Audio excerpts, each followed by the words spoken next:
നമസ്കാരം സുഹൃത്തുക്കളെ. ഞാൻ നല്ല ഒരു പാചകക്കാരനാണ്.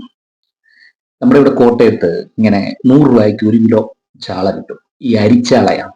അപ്പൊ ഞാൻ വെട്ടി നല്ല തേച്ച് കഴുകിയാണ് കറി വെക്കുന്നത്. നല്ല പുളിയിട്ട് കറി വെക്കുന്നത്. അപ്പൊ ഞാൻ ഈ ഒരു ചാള വെട്ടുമ്പോഴേ അതിന്റെ ചെളിയൊക്കെ മാറ്റി വെട്ടുമ്പോഴേ എന്റെ മേത്ത് രക്തം തെറിക്കും. ഒരു അരിച്ചാള. അപ്പോ ഇന്നലെ ഞാൻ ഇങ്ങനെ അരിച്ചാള വെട്ടിയപ്പോൾ ആലോചിച്ചു, ഓഹ്, എത്രയ്ക്കും ഒരു വിദഗ്ധനാണ് നമ്മുടെ അമിത് ഒറാങ് എന്ന് പറയുന്ന 4 അടി 2 ഇഞ്ചുകാരൻ.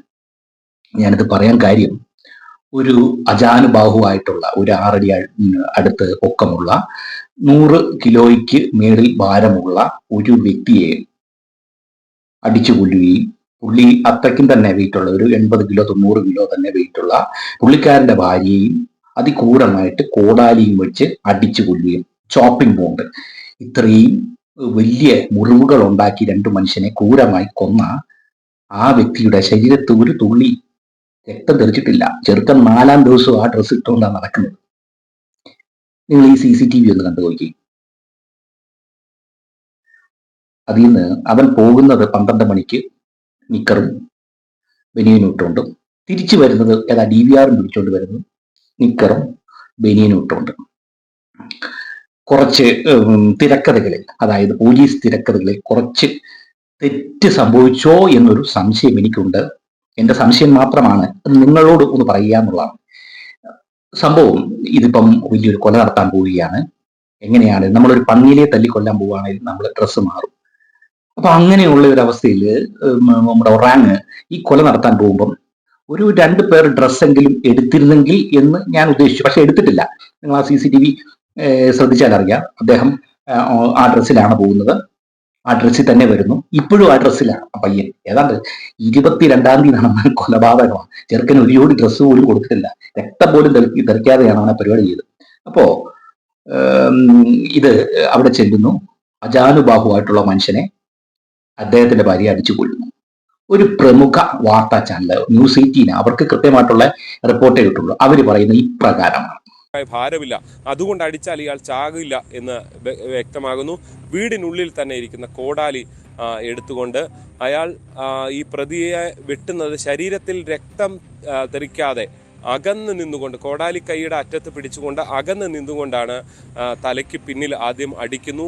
ചെറിയ ഞരക്കമുണ്ടാകുന്നു. പിന്നീട് വീണ്ടും അടിക്കുകയും വെട്ടുകയും ഒക്കെ ചെയ്യുന്നു എന്നുള്ളതാണ്. ഈ ശബ്ദം കേട്ടാണ്, അതായത് മാറി നിന്ന് അടിച്ചു കൊല്ലുകയാണ്. രക്തം തെറിക്കരുതല്ലോ, മാറി നിന്ന് അടിച്ചു കൊല്ലുകയാണ്. അതുകൊണ്ട് രക്തം തെറിച്ചില്ല. അപ്പോഴും തിരക്കഥയിൽ ഒരു ചെറിയ വിട്ടുവീഴ്ച വന്നിട്ടുണ്ട്. കാര്യം എന്താണെന്ന് വെച്ച് കഴിഞ്ഞാൽ, മാറി നിന്ന് അടിച്ചു കൊല്ലണമെങ്കിൽ അദ്ദേഹം കിടന്നുറങ്ങുകയായിരിക്കും, അല്ലെ? പട്ടുമെത്തയിൽ കിടന്നുറങ്ങുന്ന ഒരു കോടീശ്വരൻ കിടന്നുറങ്ങുമ്പോൾ മാറി നിന്ന് 2 പൊട്ടിച്ച് കൊന്ന്, ശരി, സംഭവിച്ചു. ബോഡി കിടന്ന എവിടെയാ? ഹാളിലാണ് കിടന്നത്, സെൻട്രൽ ഹാളിലാണ്.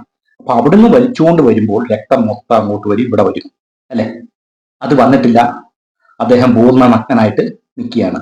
അതിന്റെ അർത്ഥം പോലീസ് ഭാഷ്യം നമ്മൾ കുറച്ചുകൂടെ വിസ്തീർണമായിട്ട് ഒരു 3D ആംഗിൾ അല്ലെ 4D ആംഗിൾ ചിന്തിക്കുകയായിരുന്നെങ്കിൽ, ഇദ്ദേഹം ഒറാങ് വരുന്നു, കതക് തുറക്കുന്നു, വസ്ത്രമില്ലാതെ വിജയകുമാർ എന്നത് ഇങ്ങനെ നിൽക്കുന്നു. എന്താ ഒറാങ്?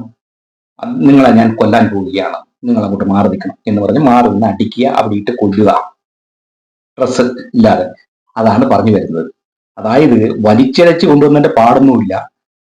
പുള്ളി ബോധത്തോടു കൂടി തന്നെ ആയിരിക്കാം അവിടെ സെൻട്രൽ ഹാളിൽ വന്നിരിക്കുന്നത്. അപ്പൊ അടിച്ചു.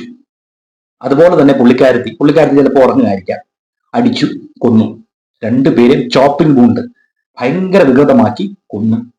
ഈ കൊലകളൊന്നും നടത്തിയിട്ട് പ്രസ്തുത കക്ഷിയുടെ മേത്ത് ഒരു പുള്ളി ചോര പോലും വീണിട്ടില്ല.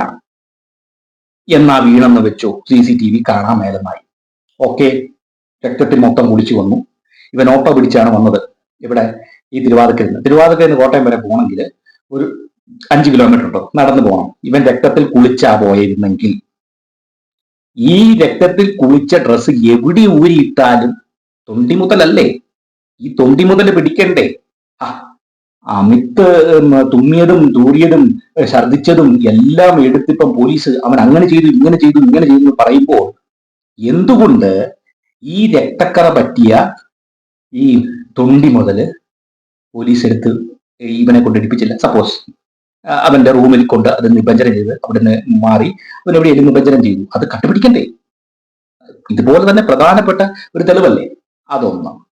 രണ്ടാമത്തെ കാര്യം എന്ന് പറയുന്നത് ഈ ഫോണിന്റെ കാര്യമാണ്. അതും ഈ പ്രമുഖ ചാനലിനകത്ത് വന്നതാണ്. 3 ഫോൺ ഈ മോഷ്ടിച്ചുകൊണ്ട് പോയി. മോഷണമെന്ന് പറയാൻ പറ്റത്തില്ല. അമിത് ഒരു സൗമ്യനായിരുന്നു, സത്യസന്ധനായിരുന്നു, കുചേലനായിരുന്നു. അതിന്റെ അർത്ഥം പുള്ളി പറയുന്നത് പണി ചെയ്യാത്ത ഒരു പൈസയും പുള്ളിക്ക് വേണ്ട, ഒരു പൈസയും ഞാൻ മോഷ്ടിക്കത്തില്ല. കാര്യം അത്രയും പണക്കാരനായിരുന്ന ഒരു വ്യക്തിയുടെ വീട്ടിൽ നിന്നും ഒരു പണവട സ്വർണം പോലും, സ്വർണത്തിന്റെ വില ഇപ്പൊ എത്രയാ, 9,000 സംതിങ് ആണ് ഗ്രാമിന്, ഒരു പണവട സ്വർണം പോലും അദ്ദേഹം എടുത്തിട്ടില്ല. അപ്പോ പുള്ളിക്കാരന്റെ വീട്ടിൽ നിന്ന് 3 ഫോൺ പോയിട്ടുണ്ട്. 3 ഫോൺ എന്ന് പറഞ്ഞു കഴിഞ്ഞാൽ ഇപ്പൊ ഈ ഞാനൊക്കെ വീട്ടിൽ ഡുപ്ലി ഫോണൊന്നും അല്ല, നല്ല ഐഫോൺ തന്നെ ആയിരിക്കാം എടുത്തോണ്ട് പോയി. ഈ 3 ഫോണും എടുത്തോണ്ട് പോയി. അതിനകത്ത് ഡോക്ടർ മീരയുടെ ഫോൺ സ്വിച്ച് ഓഫ് ആക്കാൻ പറ്റിയില്ല. ബാക്കി 2 ഫോണും സ്വിച്ച് ഓഫ് ആയി. ഇതിനോടിടയ്ക്ക് മീരയുടെ ഫോണും യവന്റെ കയ്യിലുണ്ടായിരുന്നു. അപ്പൊ പോലീസിന്റെ ഭാഷയിൽ ഇങ്ങനെയാണ്, അവൻ ഗൂഗിൾ അക്കൗണ്ട് ഹാക്ക് ചെയ്തു, ഗൂഗിൾ അക്കൗണ്ട് ക്യാൻസൽ ചെയ്തു, വേറെ വൈഫൈയിൽ കയറി തലകുത്തി നിന്നു, ചാരി നിന്നു. ഇൻസ്റ്റഗ്രാമിൽ കയറിയ സമയത്ത് പോലീസ് വല അങ്ങോട്ട് പിടിച്ചു, തന്മൂലം പൊട്ടനടി പിടിച്ചു. എന്റെ ഒരു ചോദ്യം, ഈ ഡോക്ടർ മീരയുടെ ഫോൺ അവിടെ ഡെഡ് ആകാതെ ഇരിക്കുക, സ്വിച്ച് ഓഫ് ആകാതെ ഇരിക്കുക, അതുമായിട്ട് ഇവൻ പോയത്, അത് ആർക്കും ട്രേസ് ചെയ്യണ്ടേ?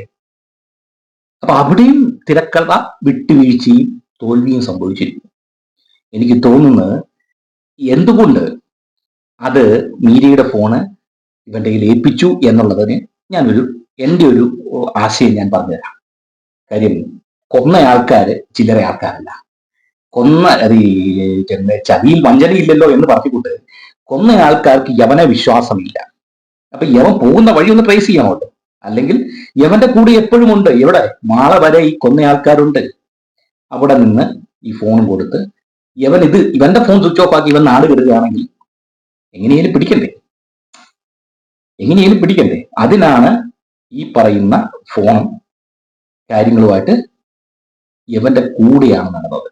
കാര്യം ഇവനാന്ന് വെച്ച് കഴിഞ്ഞാല് ഇവൻ കേരളം വിട്ടു, എല്ലാം സ്വിച്ച് ഓഫ് ആക്കി ഇവൻ അങ്ങ് വിട്ടുകയാണെങ്കിൽ ഇവനെ പിടിക്കണ്ടേ? അതുകൊണ്ട് ഇവന്റെ ഫോണും മീരയുടെ ഫോണും എല്ലാം വഹിച്ചുകൊണ്ട് കൊന്ന ആൾക്കാർ തന്നെ കൂടെ ഉണ്ടായിരിക്കാം, അല്ലെ? അതാണ് എനിക്ക് തോന്നുന്നത്. ഇത്രയും കാര്യങ്ങളൊന്നും ചിന്തിക്കേണ്ട കാര്യമില്ല. ഡോക്ടർ മീരയുടെ ഫോൺ ഓണായിരുന്നു, അത് ട്രേസ് ചെയ്ത്, അതും ഐഫോൺ ആയിരുന്നു, അത് ട്രേസ് ചെയ്ത ഇവനെ മിനിറ്റിനകം പൊക്കാനുള്ളേ ഉള്ളൂ. അതങ്ങനെ ഒരു സംഭവം. പിന്നെ ഈ പറയുന്ന തിരക്കഥയുടെ വലിയൊരു വീഴ്ച എന്ന് പറയുന്നത് ഈ ഒറാങ്, അതായത് അമിത് ഒറാങ് എന്ന് പറയുന്ന വ്യക്തിക്ക് മലയാളം ശരിക്കും അറിയാം.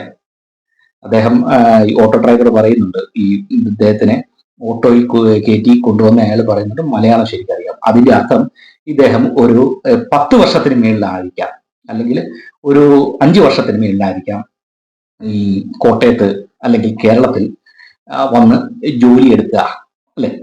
അപ്പൊ 5 വർഷം എന്ന് പറയുമ്പോഴത്തേക്കിനും ഇപ്പം 23 വയസ്സേ ഉള്ളൂ എന്ന് പറയപ്പെടുന്നു. ഒരു 17-18 വയസ്സേ ഉള്ളൂ ആയിരിക്കാം, അല്ലെ? ആ സമയത്ത് അവന്റെ വിദ്യാഭ്യാസം എന്താണെന്നും നമുക്ക് ഊഹിച്ചെടുക്കാം. അതൊക്കെ പോട്ടെ, വിദ്യാഭ്യാസമോ വിവരമൊന്നും പോട്ടെ. ഇദ്ദേഹം 19-ആം തീയതി റെയിൽവേ സ്റ്റേഷന്റെ അടുത്തൊരു റൂം എടുത്തു. എന്തിനാ? ഈ കൊലപാതകം പ്ലാൻ ചെയ്യാൻ. അവിടുന്ന് ഇറങ്ങിപ്പോയി റെയിൽവേ സ്റ്റേഷനിൽ പോയി ഒരു പ്ലാറ്റ്ഫോം ടിക്കറ്റ് എടുത്തു കൊല നടക്കുന്ന സമയം. അവിടുന്ന് നേരെ വന്നൊരു ഓട്ടോ പിടിച്ചു. അത് കഴിഞ്ഞിട്ട് അവിടെ ഒരു തിരുവാതിക്കൽ ജംഗ്ഷൻ എന്ന് പറയുന്ന ജംഗ്ഷൻ ഉണ്ട്. തിരുവാതിക്കൽ ജംഗ്ഷനിൽ നിന്ന് കുമരകം പോകാം, കോട്ടയം വേറെ ഇടത്തോട്ട് വഴി കോട്ടയം പോകാം, അത് കഴിഞ്ഞിട്ട് പൈനാറച്ചറ പോകാം. ഇതൊരു ജംഗ്ഷൻ ഉണ്ട്. ഈ ജംഗ്ഷൻ ഒരു ATM-ന്റെ കീഴെ വന്ന് ഇവൻ നിന്നു. അവിടുന്ന് അങ്ങോട്ട് നടന്നുപോയി ഈ പുറകിൽ കൂടെ വരാൻ. അപ്പൊ ഈ ഇദ്ദേഹത്തിന്റെ പോക്കെന്ന് പറഞ്ഞാൽ എല്ലാ സമയവും ഇദ്ദേഹം വന്ന് നിൽക്കുന്നത് CCTV-യുടെ താഴെയാണ്. കാര്യം എന്താ? റെക്കോർഡ് വേണം. അവിടുന്ന് കയറിയത് ഇവിടുന്ന് എല്ലാം CCTV-യുടെ താഴെയാണ്. അപ്പൊ ഈ തിരക്കഥയ്ക്കകത്തുള്ള ഒരു വിട്ടുവീഴ്ച, ഒരു തെറ്റ് എന്ന്, അല്ലെങ്കിൽ ഒരു വീഴ്ച എന്ന് ഞാൻ കണ്ടെത്തിയത്, അതായത് ഈ മുറിയെടുത്ത അയാൾ എന്നത്തിനാണ് ഈ പ്ലാറ്റ്ഫോം ടിക്കറ്റ് എടുത്തത്. ഇപ്പൊ പ്ലാറ്റ്ഫോം ടിക്കറ്റ് എടുത്തിരുന്നെങ്കിൽ ഞാൻ ഒരു ഊഹിക്കാം, എന്താ ഇനിയിപ്പം പ്ലാറ്റ്ഫോമിൽ പോയി ഇരുന്ന് നമുക്ക് ചിന്തിക്കാം എങ്ങനെ കൊല നടത്തണം ഒന്ന് ചിന്തിച്ച് വീക്ഷിച്ച് ചുമ്മാ പോയി അവിടെ കയറി ഇരിക്കാൻ പറ്റത്തില്ല. ബംഗാളികളാണെങ്കിൽ ചുമ്മാ ഇരിക്കുമല്ലോ, പോട്ടെ. അതിനു വേണ്ടിയാ പ്ലാറ്റ്ഫോം ടിക്കറ്റ് എടുത്തത്. അപ്പൊ എന്തുകൊണ്ട് ടിക്കറ്റ് എടുത്തില്ല? ടിക്കറ്റ് എടുത്തു കഴിഞ്ഞാല് ഫ്രം ടു ഒക്കെ കാണും. അതുകൊണ്ട് ഇട്ട് കഴിയുമ്പോഴത്തേക്കിന് ഇത് അറിയിക്കാൻ വേണ്ടി ഇട്ടതാണെന്നുള്ള ചിന്ത ജനങ്ങൾക്കുണ്ടാകും. അപ്പൊ അത് വേണ്ട, നീ ഒരു പ്ലാറ്റ്ഫോം ടിക്കറ്റ് എടുത്താൽ മതി, അത് ഇട്ടാൽ മതി എന്നുള്ളതാണ്. അപ്പം ഈ പറയുന്ന പോലീസ് അദ്ദേഹത്തിന്റെ ആ ഒരു തിരക്കഥയിൽ ഒരു ചെറിയ വീഴ്ച വന്നിരിക്കുകയാണ്, അല്ലെ? പ്ലാറ്റ്ഫോം ടിക്കറ്റ് എടുക്കുക എന്നുള്ളത്. അത് റെയിൽവേ വന്നാൽ എന്താ, അവിടെ CCTV ഉണ്ട്. അവിടെ ഒന്ന് വർക്കിംഗ് ആയിട്ടുള്ളത് പ്രധാനമായിട്ടും റെയിൽവേയിലാണ്. അപ്പൊ റെയിൽവേ വന്ന് CCTV കാണിച്ചു. തിരിച്ചു ഇവിടെ ഓട്ടോയിൽ കയറി. ഓട്ടോക്കാരൻ പ്രത്യേകം പറയുന്നുണ്ട് ഒരാളെ ഉള്ളൂ. ആയിക്കോട്ടെ, ഒരാളെ ഉണ്ട്. നേരെ വന്ന് തിരുവാതുക്കല് ജംഗ്ഷനിൽ ATMന്റെ വാതൊക്കെ പോയി ഇറങ്ങിയിരുന്നു. CCTV. ഇത്രയും ടെക്നോളജിയെ പറ്റി അറിവുള്ളവനാണ് ഈ ചെയ്യുന്ന പരിപാടി എന്ന് ആലോചിക്കണം. എല്ലാം CCTVയുടെ അടിയിൽ പോയി നിൽക്കുന്നത്. അവിടുന്ന് അങ്ങനെ പോയി. അപ്പം കൃത്യമായിട്ട് ഒരു റൂട്ട് മാപ്പ് യവന്റെ കിട്ടിയിരിക്കുന്നു. ഇതാണ് യവൻ കൊല്ലാനുള്ള സാഹചര്യം എന്നുള്ളത്. ശരാ, മെഗാസ്റ്റാർ മമ്മൂട്ടിക്ക് വേണ്ടി ഡ്യൂപ്പ് അഭിനയിക്കുന്ന ടിനി ടോമിന്റെ പടം ഒന്നും കാണിക്കത്തില്ല. വലിയ വലിയ സ്റ്റണ്ട് അല്ലെങ്കിൽ ഈ ഡ്യൂപ്പ് ആണ് ചെയ്യുന്നത്. ബ്രൂസ്ലിക്ക് ഡ്യൂപ്പായി വന്ന ജാക്കി ചായൻ. ഡ്യൂപ്പിന്റെ പടമൊന്നും ഒരിക്കലും വരത്തില്ല എന്ന് പറഞ്ഞുകൂട്ട് നടന്റെ പടങ്ങളെല്ലാം വന്നു. അതിനകത്ത് കളി വേറെ ഉണ്ട്. അതവിടെ ഇരിക്കട്ടെ. അപ്പം ഈ പറയുന്ന ബ്ലഡ് ഇത്രയും അജാനുബാഹുവായിട്ടുള്ള മനുഷ്യന്റെ മേത്തുനിന്ന് ഒരു തുള്ളി ബ്ലഡ് പോലും തെറിച്ചിട്ടില്ല. ഈ CCTVയുടെ താഴെ കീഴെ വന്നാണ് ഇവൻ ഇറങ്ങുന്നത്. ടെക്നോളജി എല്ലാം അറിയാവുന്നവൻ. മീരാൻഡിയുടെ ഫോണ്, ഡോക്ടർ മീരയുടെ ഫോൺ ഇതുവരെ ട്രേസ് ചെയ്തില്ല. അവന്റെ ഫോണാണ് ട്രേസ് ചെയ്തത്. അപ്പൊ മീരയുടെ ഫോണാണ് ട്രേസ് ചെയ്തിട്ടില്ല. അപ്പം ഇനിയിപ്പോ അടുത്ത ഒരു കാര്യം എന്തെന്ന് വെച്ച് കഴിഞ്ഞാൽ, ഈ മലയാളം എന്ന് പറയുന്നത് ഇച്ചിരി കട്ടിയുള്ള ഭാഷയാണ്. ഒരു 5 വർഷം എടുത്താലെങ്കിൽ ശരിക്കും സംസാരിക്കാൻ പറ്റുള്ളൂ. അപ്പം യവൻ ബ്രില്യൻ്റ് ആണ്, എക്സ്ട്രാ ഓർഡിനറിയാണ്, അവന് മലയാളം സംസാരിക്കാൻ അറിയാം. ഞാൻ ചോദിക്കുന്നത്, എനിക്ക് ഒരു സംശയം എന്ന് പറഞ്ഞാൽ, നമ്മൾ ആണുങ്ങൾ, പ്രധാനമായിട്ടും ആണുങ്ങൾ ഏറ്റവും കൂടുതൽ വിശ്വസിക്കുന്നത് നമ്മളുടെ വീഴ്ചകൾ പോട്ടെ, നമ്മൾ ചെയ്യുന്ന കള്ളത്തരത്തിൽ ഏറ്റവും കൂടുതൽ സൈഡ് നിൽക്കുന്ന നമ്മളുടെ സുഹൃത്തിനെയാണ് നമ്മൾ ഏറ്റവും കൂടുതൽ വിശ്വസിക്കുന്നത്, അല്ലെ? അങ്ങനെയാണ് നമ്മൾ ആണുങ്ങൾ വിശ്വാസം നേടിയെടുക്കുന്നത്. അല്ലാതെ നമ്മളോട് എൻജോയ് ചെയ്തവരെ അല്ല നമ്മൾ വിശ്വാസിച്ച്. നമ്മൾ ഏറ്റവും വലിയ കള്ളത്തരം കൂടെ ചെയ്യുക, അത് നമ്മുടെ കൂടെ കട്ടയ്ക്ക് സപ്പോർട്ട് ചെയ്യുന്ന അവനെയാണ് നമ്മൾ വിശ്വസിക്കുന്നത്. അപ്പൊ ഞാനിങ്ങനെ ആലോചിക്കുന്നു, ഈ വിജയകുമാർ എന്ന് പറയുന്ന വ്യക്തി ഈയിടെ ഒരു മീഡിയക്കകത്ത് വന്നിട്ടുണ്ട്. പുള്ളിയുടെ കൂടെ വർക്ക് ചെയ്ത ഒരു ജോലിക്കാരൻ അങ്ങ് ഗൾഫിലായിരുന്നപ്പോൾ, 90 കാലയളവിൽ ഗൾഫിലായിരുന്നപ്പോഴത്തേന് പുള്ളി പറയുന്നുണ്ട്, ഇദ്ദേഹം ഭയങ്കര മിടുക്കനാണ്, പൈസ ഉണ്ടാക്കാൻ ഭയങ്കര വിദഗ്ധനാണ്, ഒരു പൈസ പോലും ഇദ്ദേഹത്തിൽ നിന്നും ആർക്കും വക്രിച്ചെടുക്കാൻ പറ്റത്തില്ല. പുള്ളിക്ക് പുതിയ പുതിയ ടെക്നോളജിയും ടെക്നിക്കിനെ പറ്റി നല്ല അറിവുള്ള വ്യക്തിയായിരുന്നു. അപ്പൊ എന്റെ സംശയം എന്നാന്ന് വെച്ച് കഴിഞ്ഞാല്, ഈ ഒറാങ് ഒരു 2 ലക്ഷം രൂപ പുള്ളിയുടെ മൊബൈലിൽ നിന്ന് മോഷ്ടിച്ചിട്ടുണ്ട് എന്ന് പറയുന്നു. അതുള്ള കേസാണ്. ഒറാങ് മോഷ്ടിച്ചിട്ടുണ്ട്. അപ്പോ ഈ വിജയകുമാറും ഒറാങ്ങും പണിക്കാരനാണെങ്കിലും അത്രയും വിശ്വസ്തനായിരുന്നു എന്നുള്ളതാണ് അവിടെ വന്നിരിക്കുന്നത്, അല്ലെ? അതായത് ഈ പുള്ളിക്കാരന്റെ ഫേസ് ആപ്പ് അല്ലെന്ന് വെച്ചു, ഒരു സാംസങ് മൊബൈലാണെന്ന് വെച്ചു, അതിന്റെ പാസ്വേഡ് അറിയണമെങ്കിൽ ഈ ഒറാങ്ങും വിജയകുമാറുമായിട്ട് നല്ല ബന്ധമുണ്ടായിരിക്കണം, അല്ലെ? ഇപ്പം എന്റെ പാസ്വേഡ്, എന്റെ UPI പാസ്വേഡോ ഈ ഫോണിന്റെ പാസ്വേഡോ എന്റെ ചേട്ടൻ അറിയത്തില്ല, എന്റെ അച്ഛൻ അറിയത്തില്ല, എന്റെ ചേട്ടൻ്റെ എനിക്കറിയത്തില്ല. നമുക്ക് എത്ര വിശ്വാസം ഉണ്ടെങ്കിലും നമ്മൾ പറയത്തില്ല. പറിച്ച് അത്രയ്ക്കും ക്രൂരമായിട്ടുള്ള ഒരു വിശ്വാസം എന്റെ എല്ലാ കളത്തിലും കൂടെ നിൽക്കുന്ന ഒരാളാണെങ്കിൽ ഒരു പക്ഷേ അറിയാമായിരിക്കാം. അപ്പോൾ 2 ലക്ഷം രൂപ അതിൽ നിന്നും എടുത്തു അടിച്ചു മാറ്റി എന്നുള്ളതാണ്. അപ്പൊ ഞാൻ പറഞ്ഞു വരുന്നത് ഇത്രയേ ഉള്ളൂ. ഈ വിശ്വസ്തത നേടിയെടുക്കാൻ എന്തായിരുന്നു അവര് തമ്മിലുള്ള, എത്ര വർഷത്തെ പഴക്കമായിരുന്നു? ഇതിനു മുമ്പ് അമിത് എവിടെയായിരുന്നു? ഈ അതായത് ഇന്ദ്രപ്രസ്ഥത്തിൽ നിൽക്കുന്നതിന് മുമ്പ് എവിടെയായിരുന്നു? നിങ്ങൾ ഉദ്ദേശിക്കുന്നുണ്ടോ ഇത്രയും പണം ഉണ്ടാക്കി വെട്ടി നേടിയെടുത്തവൻ ഒരു നിമിഷം കൊണ്ട് ഒരു പീറ ബംഗാളിയെ വിളിച്ച് വീട്ടിൽ കയറ്റി ഭയങ്കര വിശ്വസ്തനാക്കുമെന്ന് നിങ്ങൾ ഉദ്ദേശിക്കുന്നുണ്ടോ? അത്രയ്ക്കും മൂളയുണ്ടേ മാത്രമേ ഉള്ളൂ ഇത്രയും പണക്കാരനാകാവൂ. അപ്പം അതിന്റെ അർത്ഥം ഇത്രയ്ക്കും വിശ്വസ്തനായിട്ടുള്ള ഒരുത്തനെ വേറെ അടുത്തുള്ള ഒരാള്, ഞാനത് നേരത്തെ വീഡിയോയിൽ പറഞ്ഞിട്ടുണ്ട്, ഇൻട്രൊഡ്യൂസ് ചെയ്തതായിരിക്കാം. പിന്നെ ഒരു ചാനലിനകത്ത് ഞാൻ പറയുന്നുണ്ട്, അത് ഏതോ ആരും പറയുന്നുണ്ട്, ഇന്ദ്രപ്രസ്ഥത്തില് ഒരു ഒരു ജോലിക്കാരനായിരുന്നു ഇദ്ദേഹം. ഇന്ദ്രപ്രസ്ഥം എന്ന് പറഞ്ഞാല് മരിച്ചുപോയ വിജയകുമാറിന്റെ കല്യാണ മണ്ഡപമാണ്, അവിടുത്തെ ഒരു ജോലിക്കാരനായിരുന്നു. അപ്പോൾ ഇതിനു മുമ്പ് ഇദ്ദേഹം ഈ പറയുന്ന അമിത് എവിടെയായിരുന്നു എന്നുള്ളത് അന്വേഷിക്കണ്ടേ? കാര്യം ഇവർ തമ്മിൽ ഇത്രയും കോണ്ടാക്ട് വരുമ്പോഴത്തേക്കിന് അന്വേഷിക്കണം. അപ്പൊ എന്താ കാര്യം എന്താ? അവിടെ വിജയകുമാറിന്റെ വീട്ടിൽ കയറി കൊല്ലണമെങ്കിൽ വിജയകുമാറിനെ അല്ലെങ്കിൽ വീട്ടുകാരെ അറിയുന്ന ഒരാളെ സ്പൈ ആയിട്ട് എടുക്കണം. യൂട്യൂബ് ബ്രൂട്ടസ് എന്ന് പറയുന്ന ആ ഒരു വേർഡ് നമ്മൾ ചിന്തിച്ചെടുക്കണം, അല്ലെ? അത് ഈ പറയുന്ന കൊലയാളികൾ കൃത്യമായിട്ട് മുതലെടുത്തിട്ടുണ്ട്. പിന്നെ ഒരു കാര്യം, ഈ പറയുന്ന അമിത് ഒറാങ്ങിന്റെ ആസാമിലെ സ്വത്തും സെറ്റപ്പും ഒന്നും കണ്ടുപിടിച്ചിട്ടില്ല. അപ്പോ ഇത് ഒരു ഒരു തിരക്കഥാ വീഴ്ചയാണ്. നമ്മുടെ കോട്ടയം പോലീസിന്റെ ഒരു തിരക്കഥാ വീഴ്ച മാത്രമാണ്.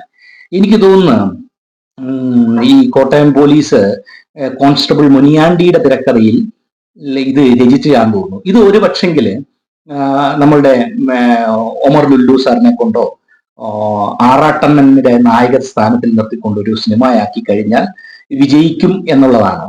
ഒരു പക്ഷെങ്കില് ജിത്തു ജോസ് ഒരു തിരക്കഥ എഴുതിയിട്ട് ഇത് പോലീസിനെ കൊണ്ട് വായിപ്പിച്ചിരുന്നെങ്കിൽ ഇത്ര വീഴ്ച വരത്തില്ലായിരുന്നു, അല്ലെ? എന്നിരുന്നാലും ഇപ്പം പ്രഥമ ദൃഷ്ടിയാൽ CBI പറഞ്ഞിട്ടുണ്ട് ഈ അന്വേഷണം, ഈ കൊലയും ഗൗതത്തിന്റെ കൊലയും ബന്ധമില്ലെന്ന്. കാര്യം എന്താ? പോലീസ് റിപ്പോർട്ട് കൊടുത്തിട്ടുണ്ട്. ഏത് പോലീസ്? ഗൗതം മരിച്ചു കിടന്ന ഗൗതം എഴുന്നേറ്റ് നടന്ന് റെയിൽവേ ട്രാക്കിൽ പോയി വീണ് ആത്മഹത്യ ചെയ്തു എന്ന് എഴുതി കൊടുത്തിരിക്കുന്ന കണ്ടെത്തിയ ആ പോലീസും സ്പെഷ്യൽ ബ്രാഞ്ചും കൊടുത്ത റിപ്പോർട്ടിന്റെ അടിസ്ഥാനത്തിൽ ഈ CBI ഒരു കണ്ടെത്തലിൽ വന്നിരിക്കുകയാണ്. ഇതും ഗൗതത്തിന്റെ മരണവുമായിട്ട് യാതൊരു ബന്ധവും ഇല്ലെന്ന്. ഇതൊന്നും പൊങ്ങത്തില്ലെന്ന്, ഈ കേസ് ഒന്നും പൊങ്ങത്തില്ല. കാര്യം എന്താ? ഇത് ഇന്റർനാഷണൽ കളിയല്ലേ. അതായത് പണം, പദവി, ഇതൊക്കെ കാരണം ഇതൊന്നും പൊങ്ങത്തില്ല.